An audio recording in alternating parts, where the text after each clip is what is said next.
let's say ada ancaman dari quantum computing. Menurut Bang Ayib sendiri gimana sih sebagai praktisi, Bang? Sekarang ini untuk buat quantum computing itu biayanya berapa sih saya tanya? Itu kan nggak sedikit kan, benar nggak? Benar. Itu udah bisa terjadi hampir ratusan miliar lah ya. Sekarang untuk cracking Bitcoin dengan VGA itu kan, pakai VGA juga bisa sebenarnya cracking ya. Saya juga tahu pakai cracking, pakai VGA bisa, pakai CPU bisa. Cuman kalau pakai VGA pasti lebih cepat. Dengan 10 unit VGA itu dibutuhkan ratusan tahun. Ratusan tahun. Umur orang berapa sih? Sekarang saya nanya, umur orang berapa sih? Maksimal 70-80 lah, Bang. Nah, dengan satu orang yang ngulik bikin pakai quantum computer itu nggak bisa dalam waktu yang singkat, butuh waktu lama untuk cari private key-nya kan. Intinya cracking Bitcoin itu cuma private key aja, nggak bisa waktu sedikit. Walaupun dengan quantum computer minimal dia paling cepat itu 50 tahun paling cepat. Nggak bisa kayak kita ngehack Instagram yang orang gitu Nggak biasa. bisa. Nggak bisa ya, Bang ya. Dan dalam 50 tahun itu cost untuk ngejalanin quantum komputer itu nggak sedikit, Mbak. Pendinginnya itu kan pakai nitro. Bukan kayak komputer biasa pakai pendingin angin, nggak bisa. Kipas angin AC nggak cukup ya, Bang? Nggak bisa. Jadi dia itu pendinginnya itu pakai cairan nitro oxide, NO2. Nah, pendinginnya pakai itu. Sekarang 1 liter nitro cair itu udah berapa juta ya harganya rupiahnya ya. Itu 1 liter loh. 1 liter itu nitro tuh paling nggak nyampe sejam habis. 1 jam. Paling lama 1 jam itu untuk Betul, mendinginkan 50 tahun padahal. Nah, ada yang sanggup nggak biayainnya? Terus endingnya cuma mau hack private key orang yang punya cuma 100 Bitcoin gitu ya. Ya. Habis. Jadi inilah kayak game teorinya 51% attack ya, Bang ya. Nah, kalau 51% attack itu di Bitcoin kan nggak bisa, nggak jalan dia attack itu. Soalnya kan dibutuhkan resource yang gede. Iya. Resource-nya untuk hardware-nya gede, listriknya gede ya, Bang ya. Nah, gitu. Dan belum pernah ada yang berhasil 51% attack itu di Bitcoin. Nah, kalau di altcoin banyak yang berhasil. Altcoin banyak ya. Itu alasannya kenapa, Bang? Kenapa berhasilnya? Apakah karena tersentralisasi banyak? Jadi yang megang ya cuman itu aja atau gimana, Bang? Enggak, jadi dia dengan hash power yang gede dan kan bisa sewa dari NiceHash juga. Nanti saya kasih tahu loh caranya di sini kalau begini. Sama kayak ngasih tahu caranya, udah jangan dilanjut deh. Intinya dengan hasil yang gede, dia tembak mining ke 1 koin dan ada transaksi yang di cancel.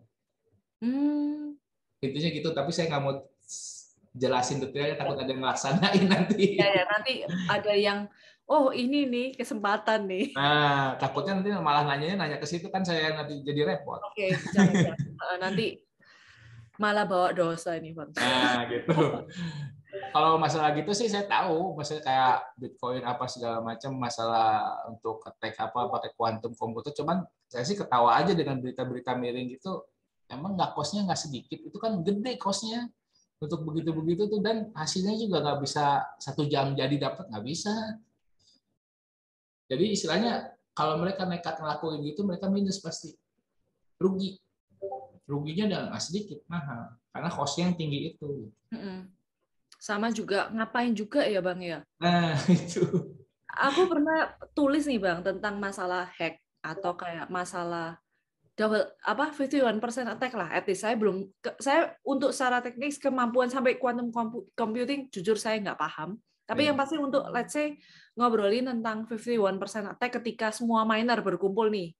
Kayak itu ya, katanya poolnya mereka hash powernya mereka semakin gede sampai 51% gitu ya. Terus aku mikir, nah sekarang dia juga nggak bisa curi kan?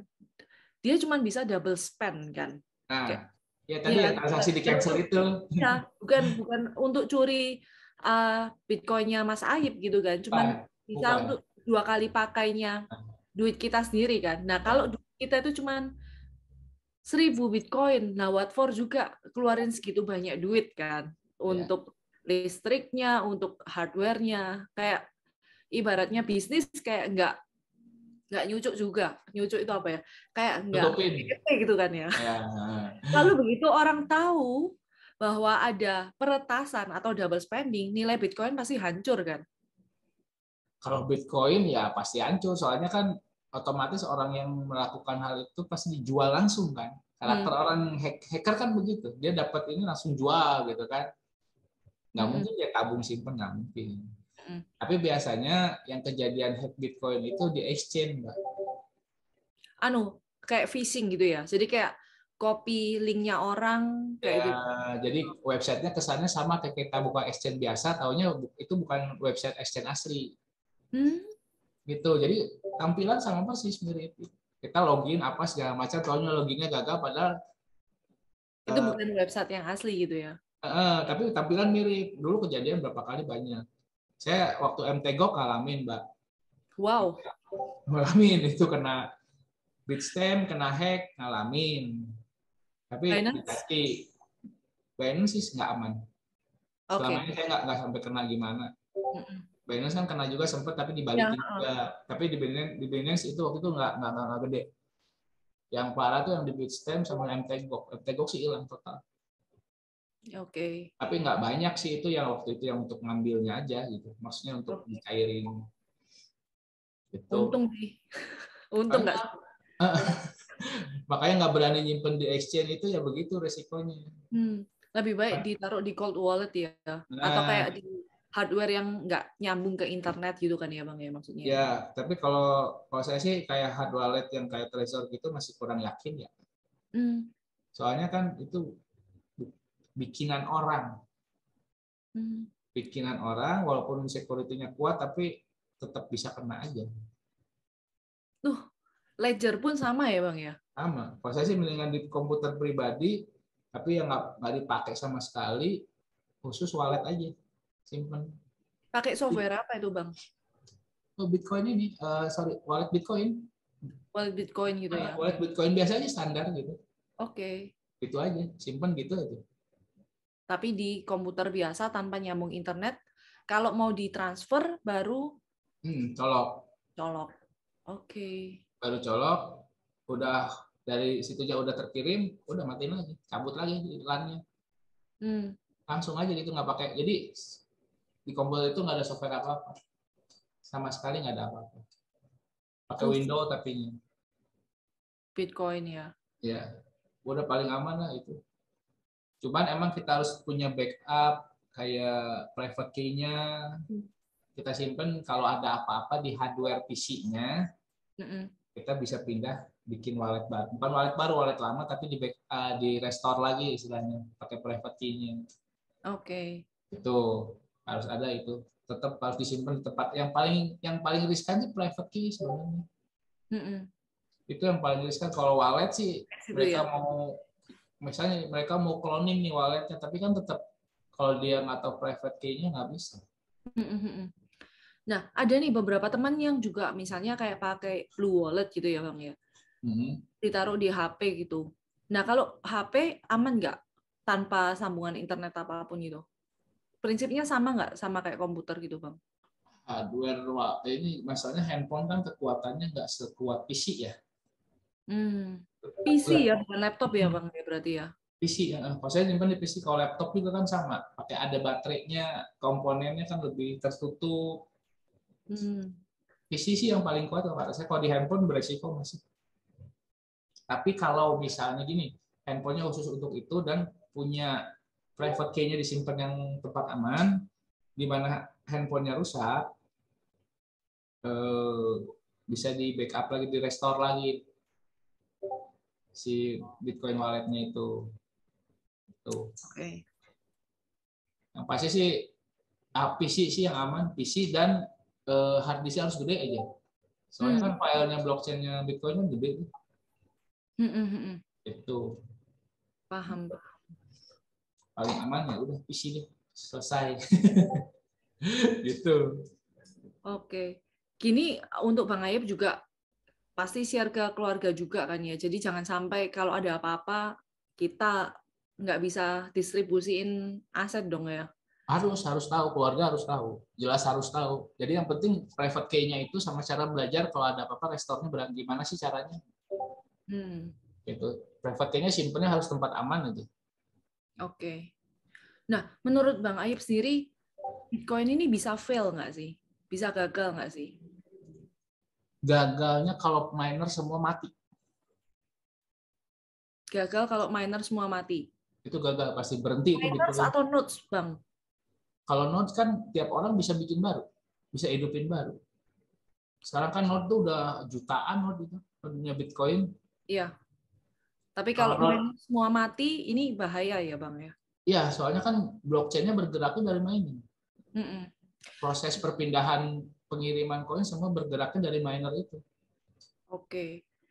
Nah, kalau misalnya nggak ada internet gitu ya, apakah masih mungkin kita transfer Bitcoin kita?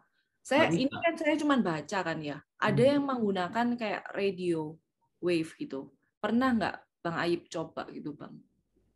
Nggak berani ya, kalau radio kan gampang bocor. Oke. Tingkat keamanannya kan nggak ada kalau radio. Iya nggak? Kecuali kalau radionya harus campur internet sih. Bukan campur, maksudnya udah terenkripsi dengan software khusus, misalnya ya. Kalau misalnya sinyal radio doang, itu kan radio kan gampang dicuning sama orang, bisa dapat sinyalnya. Kalau radio kan istilahnya bebas gitu. Kalau untuk internet kan IP bisa secure, kita bisa pakai IP VPN apa segala macam, udah gitu software dari Bitcoin-nya juga aman, super aman. Kalau radio mah nggak sih, kata saya sih nggak aman. Soalnya radio kan signalnya bebas tuh bisa kebaca sama semua orang. Nah, kalau nggak ada internet sama sekali berarti mati semua. Mati semua. Mati. Jadi kayak nggak ada solusi apapun nih, Bang.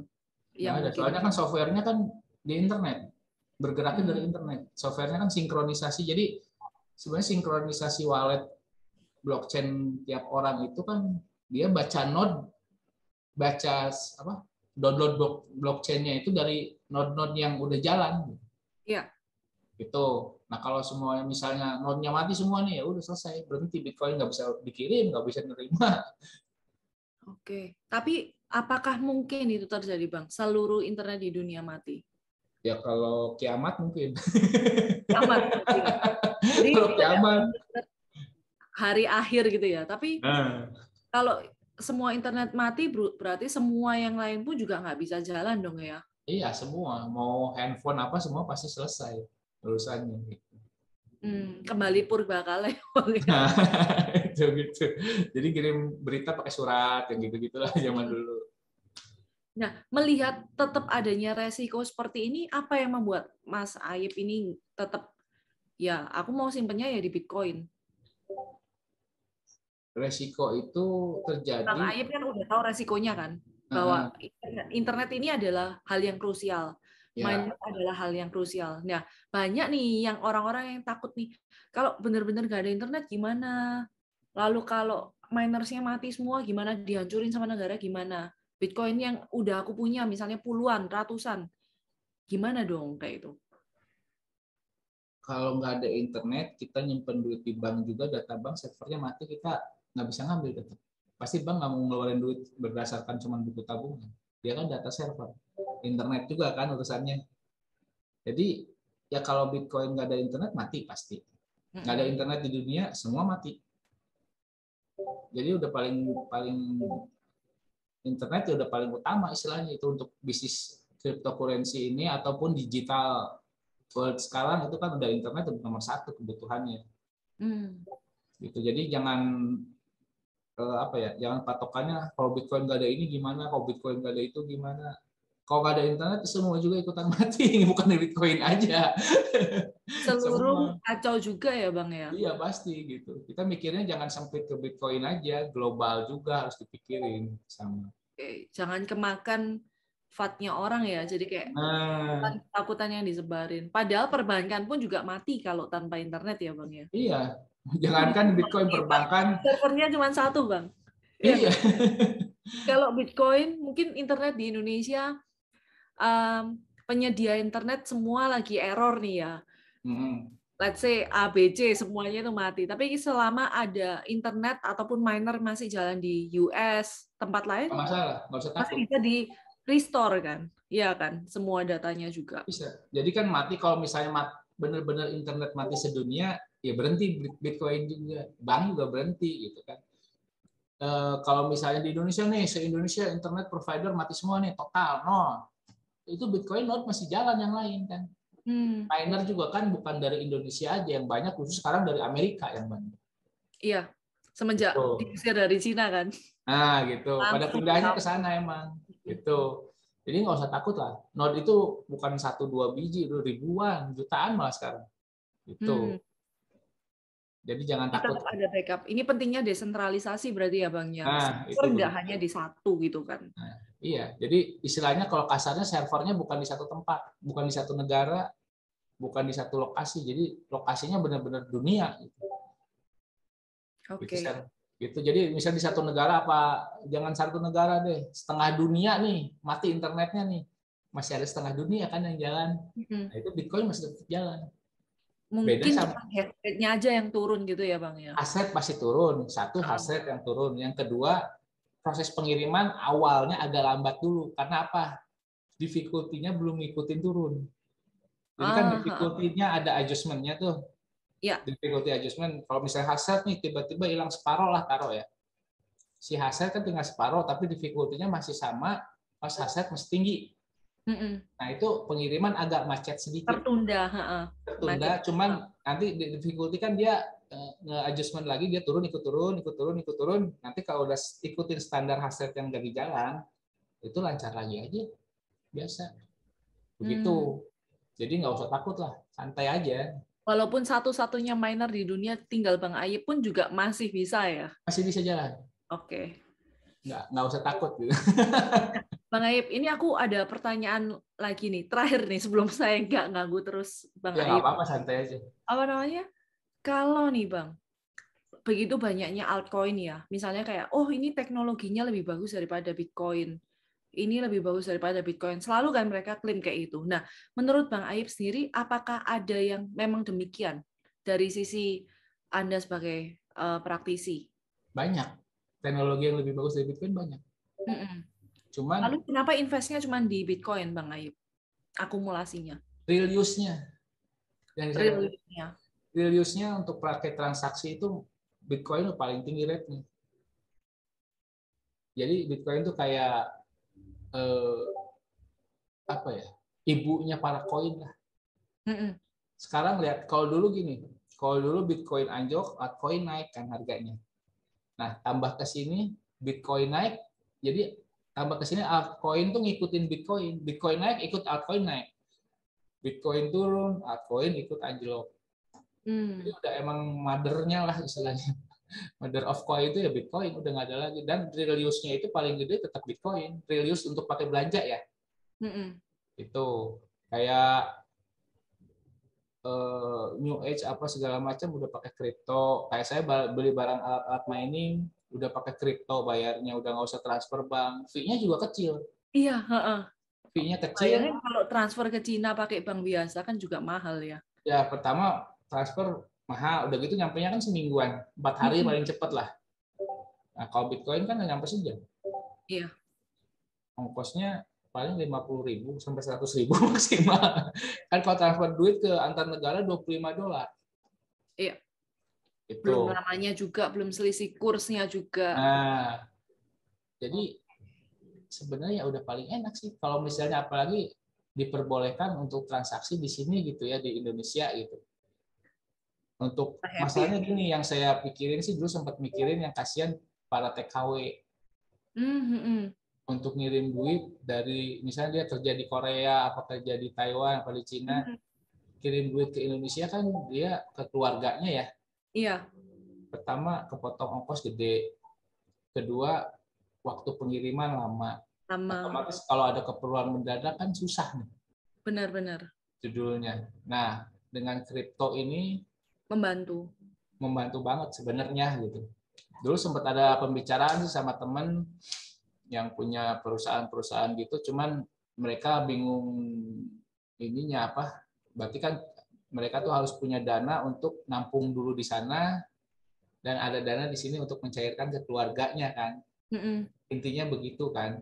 Mm-mm. Nah, problemnya masih di situ, cuman ya susah juga kalau ngomong gitu. Kalau saya kan cuma ngasih tahu menawarkan teknologi ini bukan buat kepentingan saya, itu maksudnya ya kasihan lah orang-orang TKW gitu kan gitu. Pasti kan untuk tiap bulan dia ngirim duit ke keluarga apa segala macam, lebih simpel, lebih murah gitu. Mm-mm. Kalau ada yang bisa begitu ya bagus banget buat para TKW itu. Iya, sama kayak kondisinya yang di El Salvador kan ya Bang ya. Kan mereka Ya. banyak kan kerja di US. Mm-mm. Kirim duitnya cuman 100 US. Kepotongnya sampai 10 US kayak itu ya. Iya, Jadi kasihan. 25 US sih. Jadi kan 25. 25% sendiri. Makanya miskin banget negaranya kayak itu. Ya kalau pakai Bitcoin ini sih nunjang banget sebenarnya untuk Hmm, hal-hal, jadi bukan hanya untuk pemain gede, justru real use-nya tuh sebenarnya untuk yang kecil-kecil lebih benar-benar. bergunanya. Heeh. Jadi ini Itu berguna manfaat banget. banget nih buat Indonesia yang remittance-nya juga banyak ya. Apa Iya, yang dari TKW gitu ya. Kirim benar. duit kayak itu membantu banget sih benernya. Heeh. Betul banget. Jadi proses pengiriman cepat, biayanya super murah.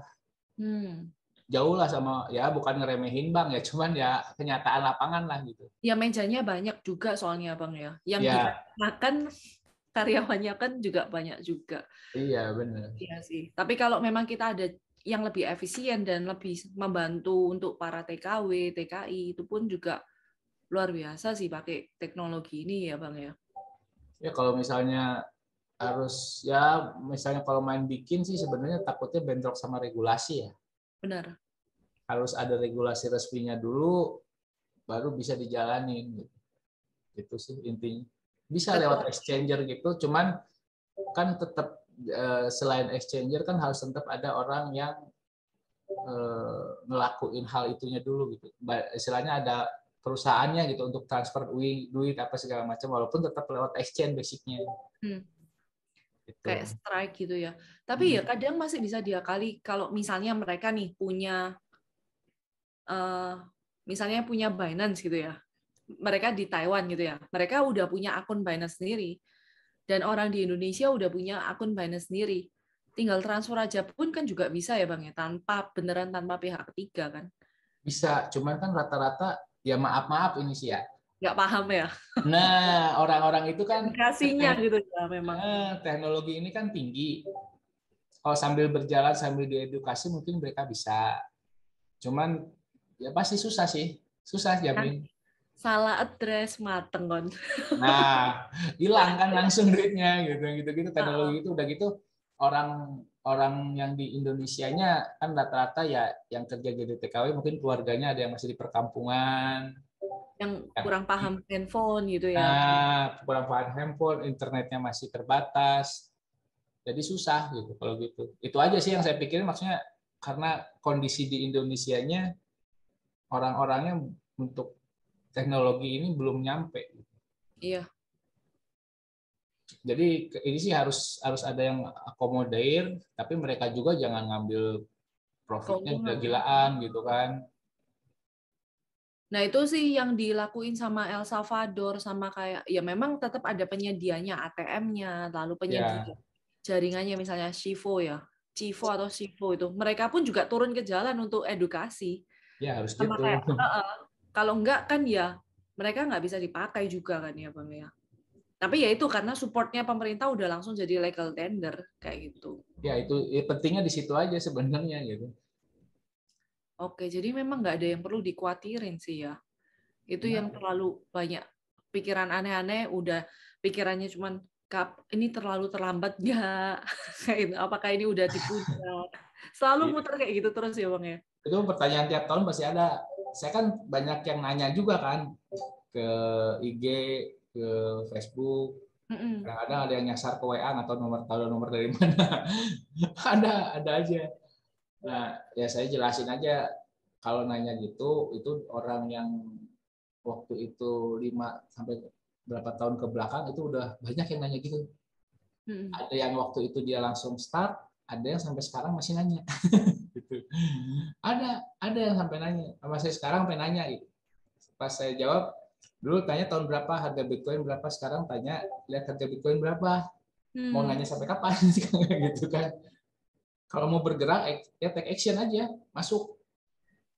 Kalau mau Setuju sih, Bang. bergerak gitu. Jadi Saya kalau susah, kalau menanya terus sih susah, orang nggak bisa nggak berkembang. jalan-jalan juga ya. Nah, ya gitu. Malah yang terakhir ini, saya kan benarnya masih baru ya Bang ya, 2019. Jadi tepatnya sih bukan risk taker sih, udah tahu kira-kira baca ini itu, tapi karena nggak ada yang di sekitar saya tuh nggak ada yang percaya gitu ya. Akhirnya ya saya cuma lihat ini sebagai informasi, beda kan sama kayak Bang Ayib langsung dikerjakan kan kayak gitu. Ya. Ya, tapi begitu saya ketemu sama teman yang ternyata, loh dia malah ngajar, loh ini kan yang aku sama ini baca di internet dan sebagainya. Kadang kan kita cuma takut di internet itu scam kayak itu ya. Ya. Akhirnya 2019 tapi pas sih waktu bear market juga kan lagi turun. Ya. Nah itu saya masuk itu masih harga 8.000, 9.000 kayak gitu kan. Itu saya udah mulai ajak temen sih. Enggak, ini udah kemahalan. 2020 sempat turun semakin takut beli. Padahal turun kan waktunya beli ya Bang ya. Ya. Kalau Waktu kita pas heeh. harga turun tuh, kalau saya sih bukan beli BTC, belinya VGA. VGA ya. Karena Sekalian harga ini VGA ikut turun loh. ikut ya Bang ya. Ikut, soalnya nggak ada yang beli kan, malah banyak yang jual second. Oh gitu. Iya, pas harga Bitcoin paling turun itu saya nambah itu lumayan banyak sih, 10 lebih waktu itu. Wow. Sengaja kan harga turun, orang lain sampai ada satu distributor nanya, kok berani sih beli VGA? Emang ada koin yang profit? Dalam arti kan kalau koin yang profit itu jelas-jelas ada, cuma saya nggak bisa bilang koinnya apa. Gitu. Rahasia perusahaan dong.